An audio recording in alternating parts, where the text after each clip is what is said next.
The United States is sadly #1 in mass shootings right now. What should we do at the government level to stop this sort of violence? I don't know that the government can do a whole lot more. I think the issue is what can we do in our own individual souls to find a greater sense of morality. One thing we could do is never make these guys celebrities and heroes. Don't ever put their names or their pictures ever on television. Don't elevate them to celebrity status.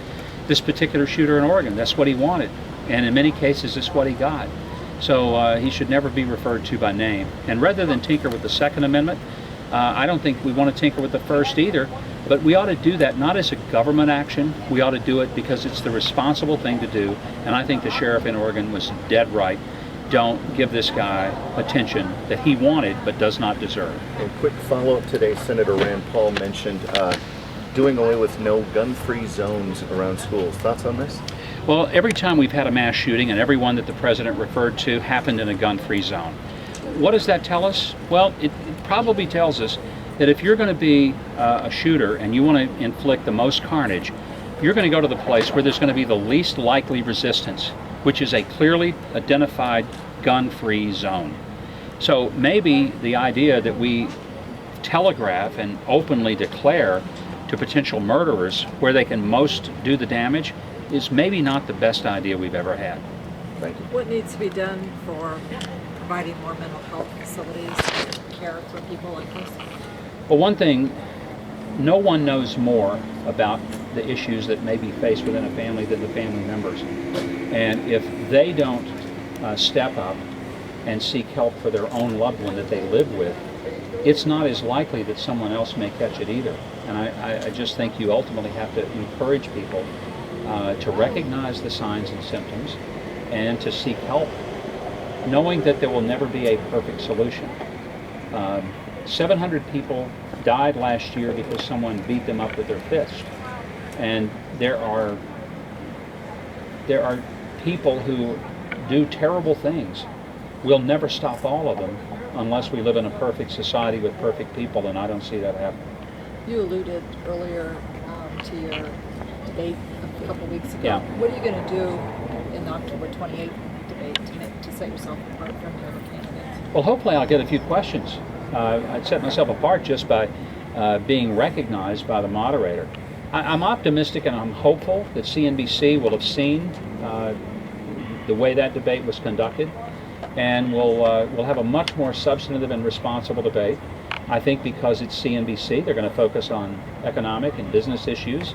That will be refreshing to actually talk about things that affect every American. Because it doesn't affect every American if one of the other candidates says something about me. It just doesn't really matter to people. What matters is, are they going to get a paycheck this Friday? Is that paycheck going to be enough to cover their bills? Will their kids go to school? We never got into those kind of topics. We never touched education, health care, never talked about Syrian refugees. I was astonished at the lack of things that we brought up, and most of it was personality conflicts. And I just think the American people, and Republicans specifically, deserve a lot better than that. Governor, the Senate failed to defund Planned Parenthood. Should Senate Republicans exercise the nuclear option, get rid of the filibuster? And what would you as president do to defund Planned Parenthood? Well, the Senate should operate under the same rules the Democrats did, and they didn't mind invoking it. So to bring it up and to say we want to thank Senator Reid for giving us this option that we wouldn't have had he not first put it on the floor.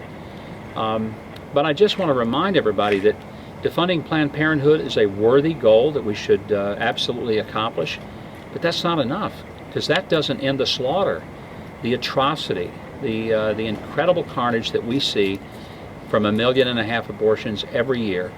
And we need to look at the bigger issue of how do we end this national nightmare and this uncivilized, savage behavior. You mentioned Syrian refugees. What should we be doing about it? We can't take all the Syrian refugees. I don't think until we have a better handle on who they are, we should be taking them.